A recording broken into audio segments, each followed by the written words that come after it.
تو یہاں پہ میں آپ کو جو سارا ابھی تک ایکسپلین کیا ہے میں اس کو خلاصے کی صورت میں آپ کے سامنے پیش کر دیتا ہوں کہ یہاں پہ آ کے مسلمانوں کو چند ہدایات دی گئی ہیں ان کی ذمہ داریوں کے اعتبار سے، ان کے اب مسلمانوں کی طرف یہ ذمہ داری شفٹ کر دی گئی ہے جو اہل کتاب کے پاس۔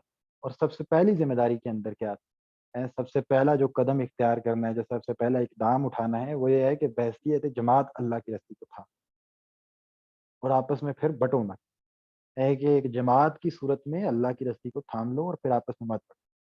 پھر کیا ہے، اور وہ سامنے رکھ دیا ہے کہ یہ جو تم دیکھ لو کہ جب تم بحثیت جماعت تم نے اللہ کی رسی کو نہیں تھاما تھا تو تم کیا تھے، تم ایک دوسرے کے دشمن بنے ہوئے تھے۔ یہ اللہ کا دین ہی ہے جس نے تمہیں جوڑ کے بھائی بھائی بنا دیے، تو اس لیے اسی دین کی بنیاد پہ آپس میں جڑ جاؤ اور ایک اجتماعی حیثیت میں آ جاؤ، ٹھیک ہے، اور یہی تمہاری فلاح کے لیے بہتر ہے، اسی طریقے سے تمہاری فلاح ہو سکتی ہے۔ ایسا نہیں ہے کہ تم جو ہے وہ آپس میں بٹے رہو اور فرقوں میں بٹے رہو تفرقے۔ تب اب دیکھیں نا کہ اس دور میں کوئی بریلوی دیوبندی تو نہیں، تو یہ کن کو کہا جا رہا ہے کہ فرقوں میں نہ بٹو؟ یہ آپ یعنی اگر مسلمان اس کو اوور آل ایک کانسیپٹ کے طور پہ لیں اور دیکھیں کہ مسلمانوں کو کہا جا رہا ہے کہ پہلے طور پہ یعنی ابھی ذمہ داری شفٹ کرتے سب سے پہلا کام کرنے کا یہ کہا جا رہا ہے۔ آج اگر ہم نے دنیا کے اندر مختلف قومیتوں کے نام پہ اپنے آپ کو بانٹ لیا اور پھر ہم اس طریقے سے نعرے لگاتے پھرتے ہیں کہ سب سے پہلے پاکستان اور سب سے پہلے ایران اور سب سے پہلے مصر، اور کبھی عرب نیشنلزم کا ہمارے اندر سے نعرہ لگ جاتا ہے، کبھی عرب امپیریلزم کا ہمارے اندر سے نعرہ لگ جاتا ہے، کبھی ہندوستانیت کا نعرہ لگ جاتا ہے ہمارے اندر۔ تو یہ سارے، اور پھر یہاں پہ یہ تو تھے ہی، یعنی جو ایک یہ سیاسی سطح پہ کیے گئے، اور نیچے اتر کے دیکھیں وہ اپنے اپنے فرقوں سے باہر بھی نہیں نکل، فرقے جسمانی مذہبی گروہوں سے باہر نہیں نکل۔ تو یہاں پہ مسلمانوں کو آپس میں ایک اجتماعی صورت میں رہنے کا کہا گیا ہے تاکہ یہ جو ساری کی ساری اندرونی طور پہ سازشیں ہوتی ہیں اس سے بچے رہے، ٹھیک ہے، کہ اندرونی طور پہ مسلمان کمزور نہ ہو۔ اور پھر اس کے لیے ایک اور یعنی کہ مسلمان ایمان سے نہ ہٹیں، اللہ کی اطاعت اور اللہ کی بندگی سے نہ ہٹ سکیں، ان کے اندر کوئی سازشی گروہ کام نہ کر سکیں، تو اس کے لیے پہلا انتظام یہ تھا کہ آپ اجتماعی حیثیت میں آ جائیں۔ دوسرا یہ ہے کہ اسی کے اندر جو ہے ایک احکامات کا نفاذ کرو، یعنی امر بالمعروف و نہی عن المنکر۔ امر بالمعروف و نہی عن المنکر کو میں نے ایکسپلین کر دیا کہ یہ دعوت اللہ نہیں ہے، یہ تبلیغ کرنا نہیں ہے۔ تبلیغ کرنے کے لیے یدعون الی الخیر یعنی خیر کی دعوت دو، یہ الگ لفظ آ گیا ہے۔ اس کے آگے لفظ آیا کہ تامرون بالمعروف، کہ تم امر بالمعروف نیکی کا حکم دو، ٹھیک ہے، یعنی کہ اس کے اندر اب شریعت قائم کرو اور پھر اس کے ساتھ دعوت خیر بھی کرتے رہو، تاکہ اس طریقے سے تمام تر سازشی عناصر جو مسلمانوں کو ان کے رائے راست سے بھٹکانا چاہتے ہیں وہ اپنا کام نہ کر سکیں اور مسلمان دین حق کے اوپر قائم رہیں، ٹھیک ہے۔ اور پھر اسی طریقے سے یہ کہہ دیا کہ اگر تم یہ نہیں کرو تو جہنم کی وعید سنا دی، یہ اگر یہ والے کام نہیں کرتے۔ اور یہ اللہ کیوں کر رہا ہے، اللہ نے اس کی آگے بتا دیا ہے کہ اللہ اس وجہ سے کر رہا ہے کہ اللہ اپنے بندوں کا بھلا چاہتا ہے، اپنے بندوں پہ ظلم نہیں کرنا چاہتا، اللہ نہیں چاہتا کہ اس کے بندے بہک جائیں، بھٹک جائیں، رائے راست سے ہٹ جائیں اور کفار کی سازشیں کامیاب ہو جائیں، جو اس دور میں بھی کر رہے تھے اور جب ہمیشہ کرتے رہتے ہیں مسلمانوں کو رائے راست سے بھٹکانے کے لیے یہ کام چلتے رہتے ہیں۔ تو اس لیے ان کو اجتماعی حیثیت میں لایا گیا اور پھر تمہید باندھ کے یہ بات کا اعلان کر دیا گیا کہ اب مسلمان وہ گروہ ہیں جو خلق کی ہدایت کے لیے، اصلاح کے لیے میدان میں لائے گئے ہیں۔ اب ان کا فریضہ یہ ہے کہ یہ امر بالمعروف یعنی نیکی کا حکم دیں اور یعنی بدی سے روکیں۔ اور یہ اس کے ساتھ جو ہے بتا دیا کہ اس وجہ سے ان کو یہ منصب دیا گیا ہے کہ یہ بہترین امت اسی وجہ سے یہ بہترین امت ہے۔ اگر یہ کام اہل کتاب کرتے رہتے تو ان کے حق میں بہتر ہوتا، وہ اس کے اوپر فائز رہتے، لیکن انہوں نے اس کام سے پیچھے ہٹ کے ان میں سے اکثر لوگ گمراہ ہو گئے، تو اس لیے اللہ نے تمہیں اس کے اوپر فائز کر دیا۔ اب تم نے اس ذمہ داری کو برابر ادا کر، جس طریقے سے اللہ نے تمہارے سامنے معاملے کو رکھ دیا، اب اس کو ادا کرتے رہنا ہے۔ اس طریقے سے آپ دیکھیں تو ہوگا کیا، اس معاملے کے اندر یہ بڑی گہری حکمت کار فرمائے کہ ایک تو مسلمان اگر ایک نظم اجتماعی کی صورت میں دنیا میں اپنا وجود رکھتے ہیں تو یہ اندرونی سازشوں کے ذریعے سے، جس طریقے سے آج مسلمانوں کے اندر ان کی حالت ہے، یہ روز ایمان کو چھوڑ کے اس شبہات میں مبتلا ہوتے ہیں، اور اپنی طرح سے میں یقین کے ساتھ کہہ سکتا ہوں کہ ہمارا پاکستان ہی لے لیں، دنیا کے دیگر ممالک کو چھوڑ دیں، یہاں پہ 20% عوام ملحد ہوتی ہے، یہ صرف اس وجہ سے ہے کہ ہم نے ریاست کو صرف ایک سیاسی معاملہ بنا دیا، اور جنہوں نے اپنا کام کرنا وہ کر رہے ہیں. ہاں، اب کون ہے جو اب وہ بیچارہ محلے کا مولوی تو یہ کام نہیں کرے گا، اس کو کیا پتا ہے ان طرح کی تمام چیزوں کا، ان کا مقابلہ کرنے والا. تو یہ سارا معاملہ اگر آپ اس طریقے سے کرتے ہیں، اگر نہیں آپ اس کو لے کے چلتے، یہ تو آپ سارے ہی بکھر جائیں گے. اور ایک وہاں پہ چلا ہوگا، ایک دوسری طرف چلا، اور پھر اوپر سے کیا ہوگا، یہ آپس میں لڑ رہے ہوں گے. اور پھر وہاں سے یعنی کچھ لوگوں کو اٹھایا جائے گا، کہ پہلے صدام حسین کو اٹھایا جائے گا اور کہا جائے گا کہ جا کے کویت کے خلاف اعلان جہاد کر دو. وہ وہاں پہ کرے گا، امریکہ اس کے خلاف اعلان جہاد کر دے. پھر ان کے فرقے بنائے جائیں گے، فرقے بنا کے فنڈنگ کر کے ان کو آپس میں لڑوایا جائے گا، اور دین کی پوری دعوتی مسخ ہو کے رہ جائے گی. یہ کام قیامت تک ہوتا رہنا ہے، وہ بھی کرتے رہیں گے. اس لیے آپ کو ہدایت دے دی گئی ہے کہ آپ ایسا نہ کریں، یہ آپ کے لیے بہتر نہیں ہے. یہ دنیا کے اندر آپ اس طریقے سے بڑھ جائیں گے. ایک تو یہ ہے کہ آپ تو آپس میں لڑتے رہیں گے، کیونکہ جو آپ کو بانٹیں گے پھر وہ آپ کو لڑائیں گے. مثال دی نا کہ جب اسلام تمہارے پاس نہیں آیا تھا تو تم بٹے ہوئے تھے اور پھر ایک دوسرے کے دشمن بن گئے. اور یہی معاملہ ہوتا ہے کہ مسلمان جب ایک مسلم قوم کی حیثیت سے ایک اجتماعی حیثیت میں وجود میں نہیں آتے دنیا میں، تو پھر ایک بندے کو عصبیت چاہیے ہوتی ہے کسی نہ کسی صورت. تو کوئی وہ اپنی عصبیت کا اظہار بریلوی کی صورت میں کرتا ہے، کوئی اس کا اظہار دیوبندی کی صورت میں کرتا ہے، کوئی پاکستانی کی صورت میں کرتا ہے، کوئی ہندوستانی کی صورت میں کرتا ہے، کوئی بنگلہ دیشی کی صورت میں کرتا ہے. پھر لڑتے ہیں آپ، پھر لڑتے ہیں. ٹھیک ہے. تو یہ اصل میں سارا کام ہوتا ہے. پھر اسلام جو ہے وہ پیچھے رہ جاتا ہے، اس کی دعوت مسخ ہو جاتی ہے، اس کا پیغام مسخ ہو جاتا ہے جو دنیا کو اندر پہنچانا ہے، مخلوق تک آپ نے پہنچانا ہے، اس کو لے کے آپ نے آگے بڑھنا ہے. تو یہ سارا کام مسخ ہو جاتا ہے، وہ اصلاً دین کا مقصد ہی پیچھے رہ جاتا ہے. تو اندرونی طور پہ بھی آپ نے اس چیز کو قائم رکھنا ہے، اور بیرونی طور پہ بھی آپ کی دعوت دنیا تک پہنچتی رہے، اس کے لیے ایک منظم انتظام کرتی ہے. ٹھیک ہے. اور یہ مخلوق کے اوپر ایک اہتمام حجت کرنے کے لیے، جس طریقے سے میں نے پہلے آپ کو کئی مرتبہ یہ بات ایکسپلین کی ہے کہ اللہ تعالیٰ نے پہلے یہ دعوت کا سلسلہ انفرادی رکھا. کہ جب دنیا کے اندر قومیں نہیں بنی تھی، چند قبیلے ہوا کرتے تھے، تو انبیاء آ جایا کرتے، رسول آ جایا کرتے. جو ہی وہ آگے بڑھی ہیں تو اللہ نے ایک قوم کو کھڑا کر دیا. ٹھیک ہے. اور وہ قوم میں جب اپنی ذمہ داریاں اس طریقے سے ادا نہیں کی تو اس کو ریپلیس کرتی.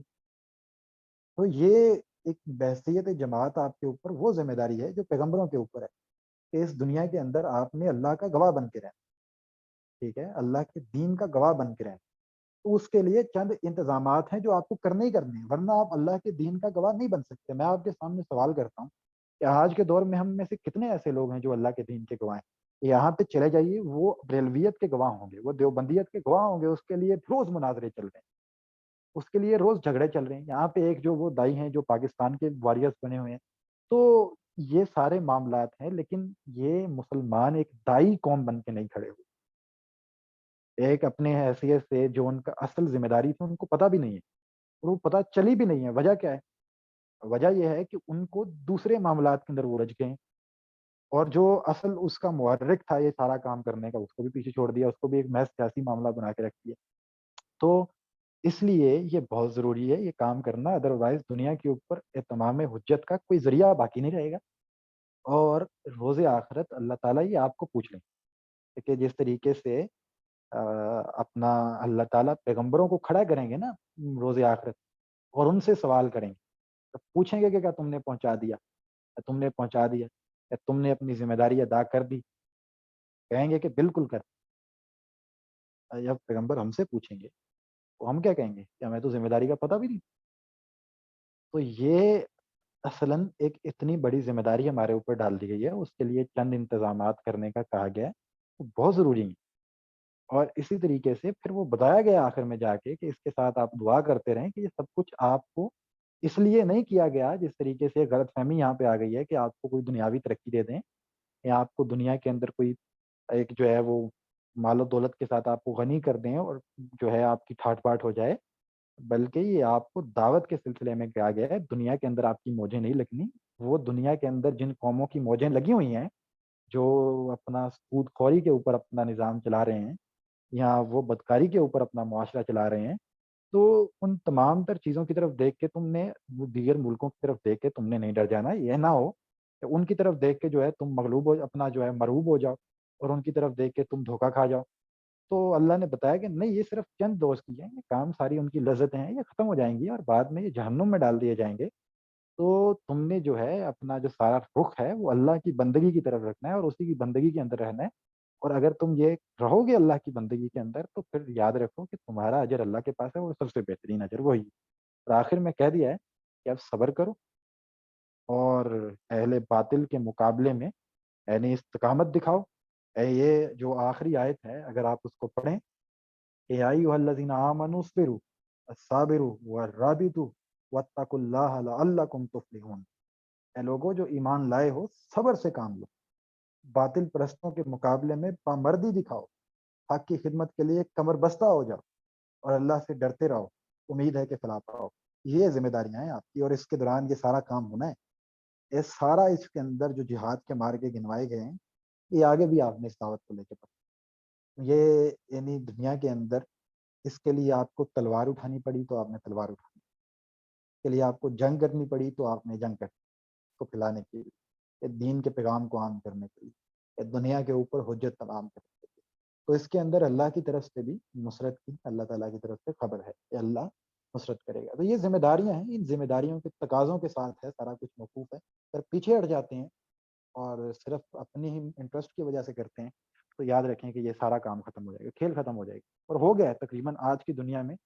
یہ مولانا مودودی کا اگر آپ وہ کتابچہ پڑھیں شہادت حق، اس کے اندر انہوں نے بتایا نا کہ وہ قرآن مجید کی آیت ہے سورہ البقرہ کی کہ اللہ کی طرف سے ذلت اور مسکنت طاری ہو جائے گی تمہارے اوپر کہ اگر تمہارے پاس اللہ کی طرف سے کوئی گواہی آئی اور تم نے اس کو چھپا لیا، کہ شہادت حق کی ذمہ داری تم نے ادا نہ کی تو تمہارے اوپر اللہ کی طرف سے ذلت اور مسکنت طاری ہو جائے گی، اور ہو گئی۔ یہ ایک اللہ تعالیٰ نے دنیا کو اپنی نشانیوں سے کبھی خالی نہیں چھوڑا۔ تو یہ ایسے ہی ہے۔ باقی اگر آپ اس کا جائزہ لینا چاہیں تو آج کی مسلم دنیا کو آپ دیکھ سکتے ہیں، بڑے اچھے سے دیکھ سکتے ہیں۔ یہ ایک اپنی دعوتی سرگرمیاں ہیں، دعوتی ذمہ داری ہے، اس کے لیے چند انتظامات ہیں اور اصلاً اس کا محرک دعوت ہی ہے اور کوئی نہیں ہے، ٹھیک ہے؟ کہ وہ آپ نے اور اس کا یہ دیکھیں نا، ایک ہے کہ آپ نے امر بالمعروف و نہی عن المنکر کرنا ہے، کہ آپ نے اللہ کی بندگی کے اندر رہنا ہے اوپر سے لے کے نیچے تک، وہ ایسے بھی ہو سکتا ہے، قومی ریاستوں کے اندر بھی ہو سکتا ہے، لیکن جمیعہ ایک جماعت کی حیثیت سے پوری امت اس کے اندر رہے، جس کو آپ خلافت کا نام دیتے ہیں، تو وہ اس وجہ سے ہے کہ آپ کی دعوت کے اندر کوئی خلل پیدا نہ ہو، ٹھیک ہے؟ سو اس وجہ سے وہی وہ آگے اللہ نے اس کی حکمت خود ہی بتا دی ہے کہ پہلے دیکھ لو کہ تم پھر دشمن بن جاتے ہیں ایک دوسرے کے، دوسرے کو کاٹ مارنے کے لیے پھر ایک دوسرے کے دشمن بن جاتے ہیں اور اصل مقصد پیچھے رہ جاتا ہے۔ تو اس لیے وہ آپس میں ایک جمعیت کی حیثیت سے، ایک جماعت کی حیثیت سے رہیں تو وہی ان کے لیے بہتر ہے۔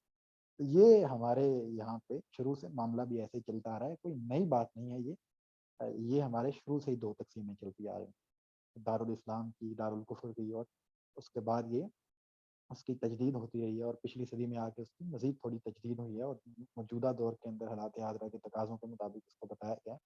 تو یہ سارا معاملہ ایسے ہی ہے کہ شروع سے چلتا آ رہا ہے اور یہاں پہ آ کے یہ بکھر گیا ہے۔ اور یہاں پہ اپنا امام مالک نے اس کو اس طریقے سے نقل کیا تھا نصب عمارت کو کہ مسلمانوں کا اگر نظم اجتماعی تحلیل ہو جائے، جمعیت تحلیل ہو جائے مسلمانوں کی، تو 3 دن تک اس کو قائم کرنا مسلمانوں کے اوپر فرض کفایہ ہو جاتا ہے، لیکن 3 دن کے بعد بھی وہ قائم نہ ہو تو وہ فرض عین بن جاتا ہے۔ سو یہ ایک مسلمانوں کی اصل ذمہ داریاں ہیں، اور یہ جس طریقے سے سورہ البقرہ میں تھی، وہاں پہ چونکہ اختصار کے ساتھ صرف ایک آیت میں بتا دیا گیا کہ اپنا وَكَذَلِكَ جَعَلْنَاكُمْ أُمَّةً وَسَطًا لِتَكُونُوا شُهَدَاءَ عَلَى النَّاسِ وَيَكُونَ الرَّسُولُ عَلَيْكُمْ شَهِيدًا۔ تو ایک ہی آیت میں اس چیز کو سمیٹ دیا گیا، یہاں پہ اس کی تفصیل آ گئی ہے کہ آپ نے اس کے لیے کیا کیا اہتمام کرنا۔ تو یہ اپنا اس سورہ کو آپ نے سامنے رکھ لینا ہے۔ یہاں تک کسی کا کوئی سوال ہے، یہاں پر کسی کی کوئی بات ہے، کوئی ایڈیشن ہے، کوئی سبٹریکشن ہے، وہ آپ کر لیں۔